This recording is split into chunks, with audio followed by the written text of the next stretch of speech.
Hello and welcome to this quarterly update with SKAGEN Kon-Tiki and portfolio manager Cathrine Gether. First, Cathrine, SKAGEN Kon-Tiki is slightly ahead of its index in the second quarter. Give us a recap of what happened in the last 3 months. Emerging markets were quite strong over the quarter. They were up 3%. That compares to Kon-Tiki being up 3.5%. In terms of the outperformance, it was mainly driven by very strong development from some of our Indian holdings, like Mahindra & Mahindra, State Bank of India, as well as UPL.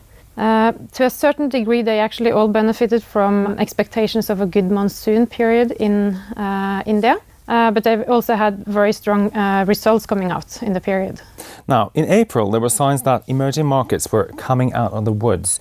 What is the outlook now, post-Brexit? On a relative basis, I actually think Brexit could be a positive thing for emerging markets, but I emphasize it's on a relative basis. Emerging equities have underperformed for a long time now. What we have seen so far this year is actually that they are ahead of developed markets. What we know is that Brexit is likely to impact developed markets more than emerging markets in terms of the economies. It has exposed Europe to a prolonged period of lower interest rates. It is also increasing the likelihood of Fed pushing out further rate increases. And in that environment, that's usually a good one for emerging markets.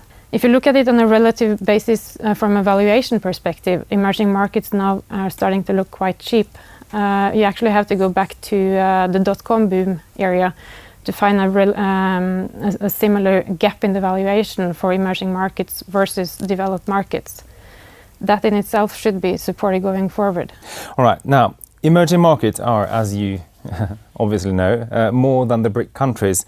Where do you find value going forward? I would like to emphasize that we do actually focus on individual companies, and so we don't really look at markets in general in that sense. But what happened with Brexit is that we did have a lot of volatility and lots of good quality companies in Europe being hurt quite a lot. So at the moment we are looking into some very high quality companies in Europe with a lot of emerging market exposure. The last company we invested in is actually a Brazilian company, which is a bit surprising because Brazil has been a very strong market recently. It's up 34% year to date, but we can still find very cheap and high quality companies there. Thank you, Cathrine, and thank you very much for watching.